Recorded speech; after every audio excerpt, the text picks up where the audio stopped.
What's going on, everybody? This week we are doing a flashback episode from February 6th, 2017 with Tony Lamantia from Annihilate the Hero. So sit back, enjoy some old shit, and maybe hear something for the first time. Welcome to the very first episode of Shooting This Shit with Baldy. I am Baldy. Today we've got a great show. This is our very first episode. We got Tony Lamantia from Annihilate the Hero. So here you go. Here's some fucking Annihilate the Hero for your Sunday fucking morning.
Welcome back.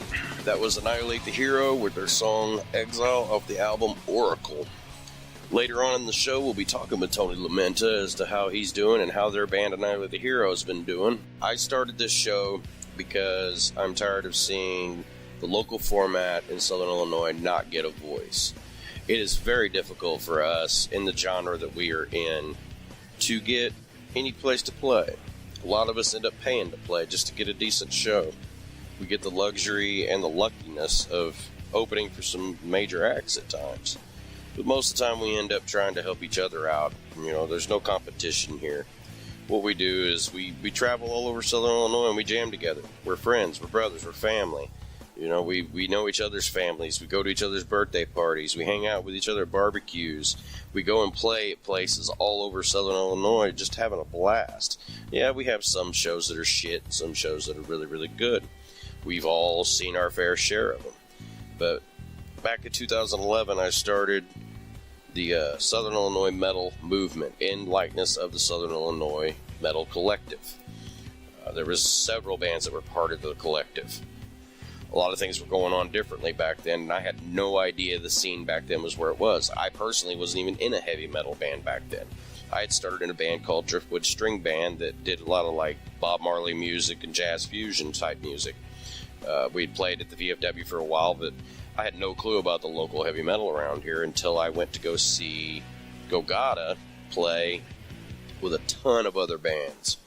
That idea right there later on spawned into what you guys know as Metal in the Mountains. I took the idea from what they were doing, watching how they played their shows, watching how much of a brotherhood it really was, even in that short 10-hour show, 12-hour show, whatever the case. But it was great to see because around here, like I said before, it's so difficult to get booked. In Mount Vernon, you can't even get booked at a local venue. You've got limited resources. You've got maybe 3 places in Mount Vernon that you can get booked to play. And it's like that everywhere. We've seen instances where you go to book a show and they get pissed off because they don't like heavy metal, and it's a bunch of old timers in there. No disrespect to the older crew, but we're trying to do something we love. And if that means we have to buy a place out for the night, then we buy a place out for the night. Which is why we left some of the places behind that we had played at, and we started playing at new places. I've watched Battle of the Band type shows go horribly wrong, where the venues flat out don't give a shit what you're doing. They change the rules on you at the last second, and you end up screwed for the show you're trying to put on. You're given a competition chance, and then they are shocked when you bring a big crowd. No disrespect to cover bands, but if you're a cover band, you guys can get just about anywhere you want to. But we're writing our own material, busting our asses to try to get where we're going, and nobody wants to book us. So that's what this show's all about, is giving you guys out there that play this kind of music and enjoy doing what you do. And you've helped me out as well doing this stuff with the Metal in the Mountains shows every year, and helping thicken the scene around here. I believe the local scene today is probably stronger than it's ever been, especially seeing a lot of the bands that were out back before a lot of us today got started, like Deadwater, Gogata, Lunatic, Annihilate the Hero. There was some bands that I don't know if they're around anymore, but I'd love to hear from you guys, like Sios, Blood of Heroes, stuff like that. I mean, there's so many bands around here. You got Washco Low Lives, Another Day Drowning, Some Kind of Chaos, Spirit of Chaos. It's and then there's new bands popping up out of those bands that are out today, like Odium, Caveman, Unfrozen Caveman Lawyer. I mean, it's amazing to see the network change around here, and we're a family. We're not competition for each other. We don't care whether or not we get where we get. We just want to have fun and have a good environment to jam in and see our friends, which are our fans. It's a big family, like I've said before. As I mentioned before, though, we're going to have an interview with Tony Lamantia from Annihilate the Hero. I seen these guys for the first time probably in 2011, maybe 2010. I can't exactly remember where. I do remember the very first time that I actually paid attention, that I wasn't hammered ass drunk and I seen them. and that was at their CD release party at PK's. I believe may have been for the Oracle album, may have been for the album prior to Oracle, but I'm not quite sure on that. But I do remember seeing them for the first time and was blown completely away. They played a show in Mount Vernon called Zombie Fest that I'd put on before I started doing hardcore with the Metal in the Mountains show. I think that was in between 1 and 2. These guys are amazing. They flat out kill every time they play. It's so nice to see such professionals jam out. You know, they've played I think they've played just about every Metal in the Mountain show we've had. Maybe just 3 or 4 of them, but I can't remember very well. My memory's pretty well shot. But that's the reason why I write every shit down. But I see these guys play a while back and fell in love with what they did. And then I heard the Oracle album, which, sorry, it's my favorite. I love that album. The second track on that album completely blows me away. It starts out as an instrumental. You'll hear it later in the show. Starts out as an instrumental and it just goes. I mean, and the whole CD runs together. And, you know, there's some bands out there that can pull that off, and these guys are one of them. It reminds me of one of those albums like Pink Floyd used to do, where you put out an album, and it just runs. And by the time you're in the 5th song, like with Oracle, you don't even realize you're in the 5th song.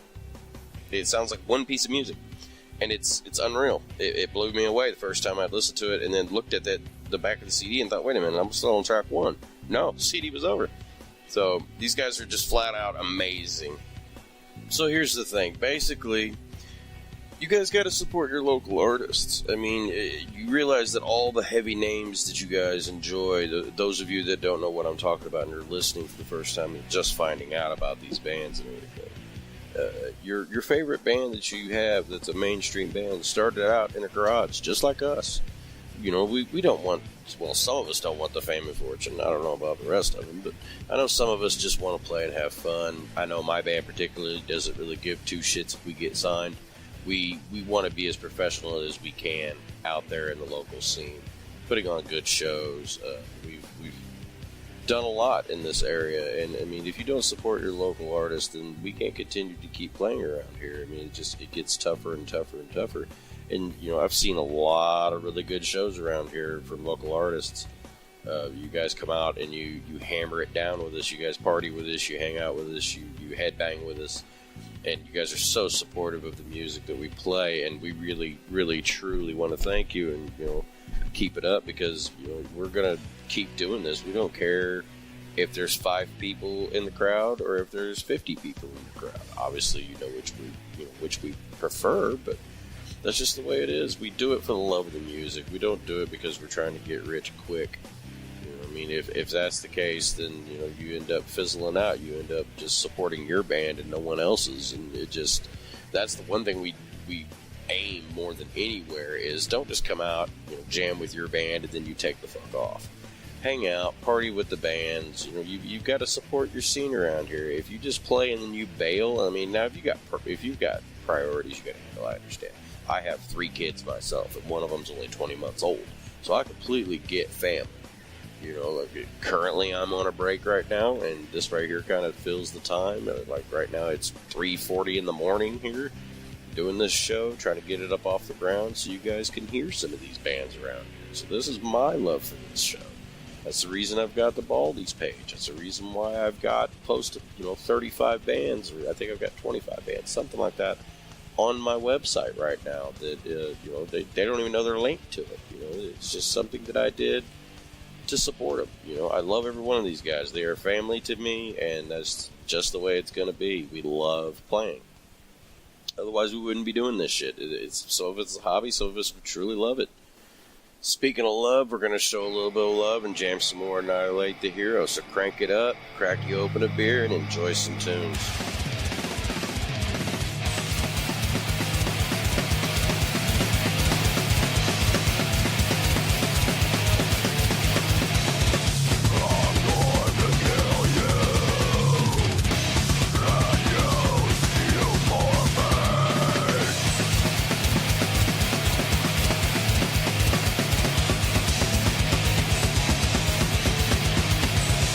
They led him down the road.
With me on the phone for our first episode is Tony Lamantia. How we doing, brother? Doing kick-ass, man. Thanks for having me on. Not a problem, man. This is our first show, so welcome. Thank you. I have to say, I've shared the stage with you guys on many occasions. You guys are like machines, man. I don't know how you guys do it. You guys are flawless. I have to admit. Thank you. Always. A lot of practice. I'd imagine. You guys are definitely one of the elite around here, and we love seeing you guys play. Thank you, man. Where did you get started in the local scene, and how did you guys get together? I've been playing in the local scene for a really long time. Cardell, excuse me, is really where I started at. I've always either lived here in Jonesboro or in Carbondale, and I was in a band called Deprive way back in the day, and then before that a band called Ep1, and like as all bands do, you play, people drop off, it's like it distills down. The people who really want to play continue, those who don't, they go do their own thing, you know what I mean? And we were in the last phase of the band Deprive, and our vocalist, he was a great guy, but he really wasn't into it. You know, he wanted all the things that came with being a rocker, but he didn't want to put the work into it. So the guitar player for our band at the time, it was Aaron Jones. His wife met Thomas at SIU, and she's like, I met this guy. He's awesome. You should try him out for the band. So we're like, yeah, that sounds great. And Thomas came in. This was, I guess, 2001, whenever we did it. And we just recorded an album. And he came over after we gave him the CD. We gave him the CD with the old vocals on it. And he wrote his own lyrics. And he came in and he crushed it. So that's how Thomas did, man. He just came in and he was only singing at that point. But he came in and then he became our vocalist, and we retracked the vocals for that CD and we released it, and it's all been down fucking rocking from there. So. How many albums you guys got out now? We have 6 full-length albums and then 1 EP. Wow. We've got 3 songs on it. Wow. How long have you guys been together? We initially got together in 2001, and we've been going since then. Well, we had an old drummer. His name was Jason Bryant. He left around, I'd say, 2004, 2005, something like that. And then Mal was in our band. Okay, well, let me backtrack here. Started off with me and Thomas, drummer named Jason Bryant, and a guitar player named Aaron Jones. We released 1 album with that lineup. Then the guitar player decided he was going to quit. So Thomas switched over to doing guitar and vocals, and then we got Dustin Maloney, who is our current drummer, to play guitar as well. Then we released an album under that name, with that lineup, and then the drummer, Jason, decided he wanted to do his own thing, so Mal switched into the position of the drums, and so from about 2005 on is what you know. It's like Annihilate the Hero. Nice. Yeah, I love playing with you guys. I think the last time we actually got to see each other was at the Metal in the Mountain show, wasn't it? Yes, it was. That was a good time, man. We had a lot of fun. Yeah, that was fun for me. I loved it. That was the first time I think we'd ever done it at the Granada. The last few years before that, we'd always tried to do it at the Crossing. But now we're keeping it. Now we're keeping it as the new home at the Granada Theater. So yearly, it will be there now. So we're really excited about that. And you guys will be back for that one as well with Go-Gotta this year and Lunatic. It'll be pretty awesome, man. We haven't played with Go-Gotta for a long time. Yeah, I'd imagine. It's been a crazy ride. I didn't expect so many bands to start trying to reform and come back together, and just the scene, I think, is probably the strongest I think I've ever seen it, and I've been in it only about 10 years. That's awesome, dude. I'd love to hear it, man. You know, we're all us metalheads and punk kids and all these people were kind of outcasts, you know, so I love seeing people get together, play some music, and have a lot of fun, but not everybody fighting with each other and being stupid. I like it when everybody gets along. So. Yeah, same here. It makes for a really good vibe for the night, even if things happen at shows. We all have problems. We all have our mishaps, but that's one thing I do like about the scene around here is there's very little fighting within the group of friends that we all are, because we don't find ourselves as competition. Exactly. You know, because, I mean, I understand that you want everybody to hear your band, but if you're cool with the other bands and you want to play shows and you want to help other people out, that's just doing good for everybody. You know, because everybody has a good vibe, everybody wants to come out and have fun. You pack the house, he's doing shit like that. Yeah. There's only one band that's trying to be like, don't come see my band, and it's just, I don't know, that's kind of shitty. Yeah, it gets rather repetitious when that kind of thing is what you got to face. I definitely agree.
So, do you have a favorite song or a favorite album? I wouldn't say I have a favorite album. There are some that I revisit quite a bit. I really enjoy the album Images of Disgust. We put that out in 2005. That's a real good one. There are some songs off of the 2010 self-titled that we did, and I think all the songs are pretty awesome. And yeah, I don't know, I like everything, but I have to say my favorite song is Purge at the Crossing, if I was going to have a favorite song. But it's been one of my favorites to play since we wrote it, and that was a long time ago. So. What's the most screwed up thing you've ever seen while being out on the road? You know, I was thinking about that when you sent me the question, and I'm not sure that we've really seen a lot of screwed up stuff. I've seen a lot of funny stuff, though. And so I'm going to answer this with two answers. One is on the serious side, and the other one is definitely not on the serious side. We were fortunate enough to go on tour with a band down in Texas. We were playing in San Antonio at a place called the White Rabbit. It was awesome. Turnout was fun. Everybody played really well. And then, for whatever reason, I don't know if it was a gang kind of battle or what it was, but after we got done playing, and the main guys got done playing, all of a sudden everybody was out in the parking lot, and it looked like a battle was going to go down. And these guys are screaming and fighting, and chicks are screaming, and dudes are slapping people around. And I was like, stop this, let's get out of here. Mike Coles was with us. He was roadieing and taking pictures of us and stuff. And he's like, "Get in the fucking van. We're getting out of here right now." Next thing you know, they're like, "Who's got a gun?" And everybody's fucking scattered, and we peeled out of there like something from the 80s, man. It was crazy. It was fun not looking on it now, but I'm glad I didn't die in Texas that day. I'd imagine so. We're glad you didn't either. Yeah, it was fun, but it was definitely interesting. Then the other story that I had is it's funny for me. Hopefully, this isn't going to offend anybody listening out there, but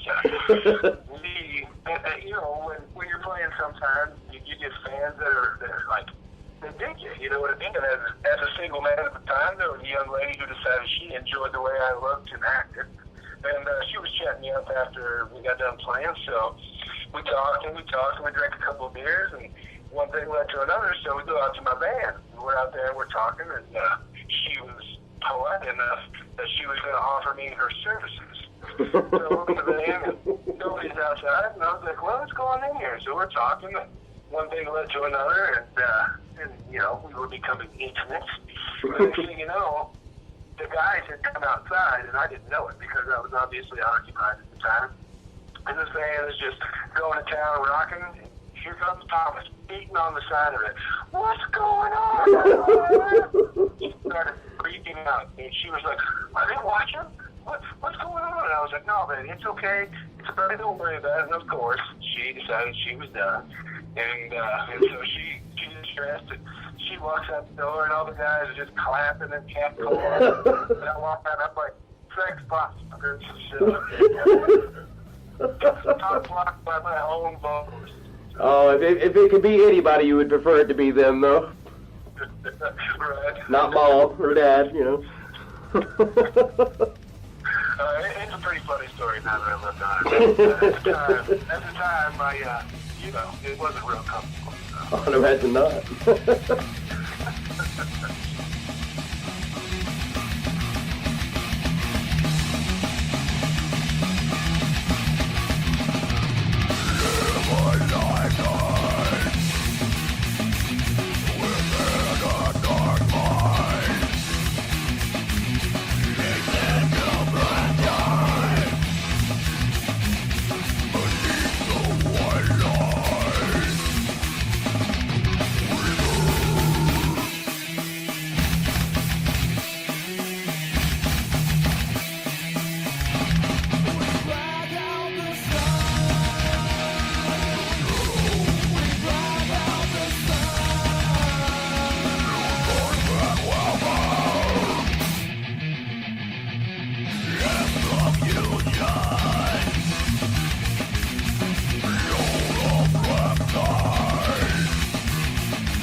you guys got any new material or any upcoming shows?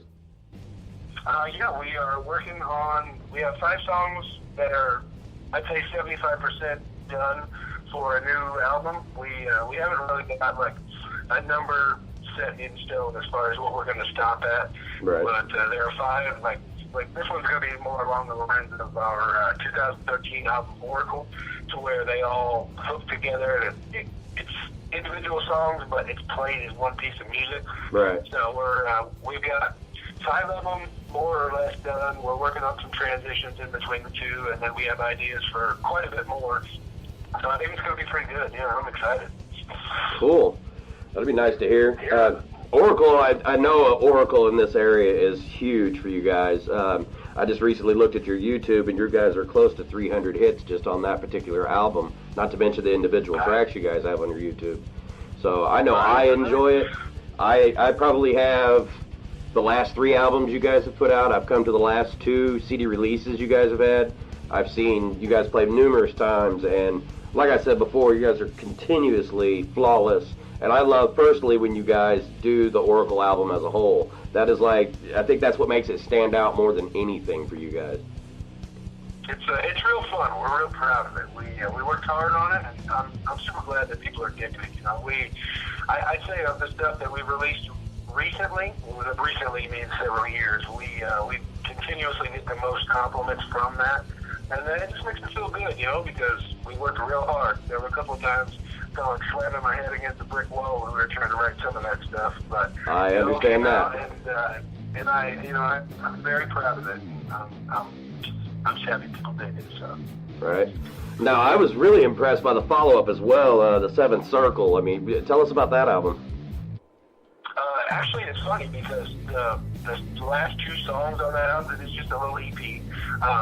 The song Purge the Crossing, which is one I really enjoy so much, and then another one that I hate to say it, but it is not, my brain is not working right now. The last 2 songs on there, anyway, we had those written before Oracle was released, but it didn't fit with Oracle, you know what I mean? Right. So we kind of held them in our pocket, and then we didn't want them to die, so we wrote another one, and then we just put it out there on that EP, The Seventh Circle. It was pretty fun. We liked it, and I kind of feel that because there were only 3 songs, it sort of gets overlooked sometimes.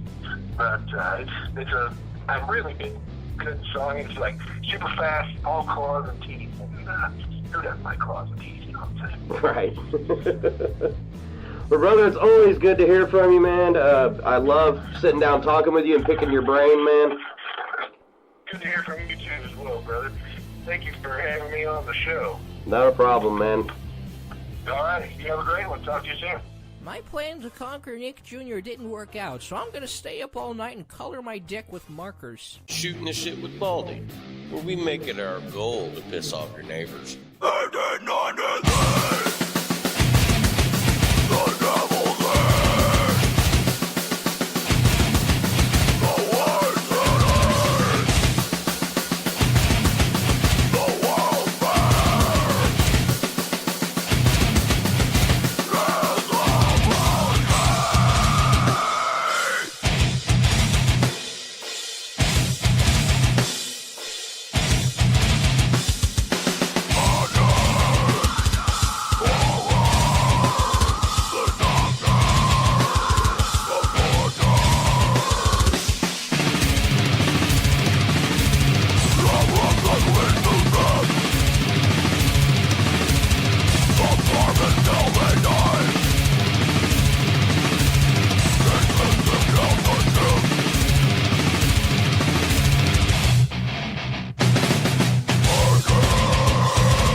we heard today was Exile, Purge at the Crossing, Envy the Dead, and Sunset Execution. You can find all those tracks on Annihilate the Hero's YouTube channel.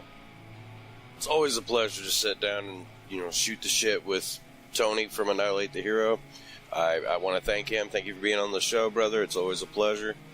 If you want to hear more from Annihilate the Hero or talk with the band themselves, you can hit them up on www.facebook.com/Annihilate the Hero. You can also scroll to the main page of Baldy's and click the bands page. I've got a complete list of all the bands that you're going to soon hear from on the show, I hope.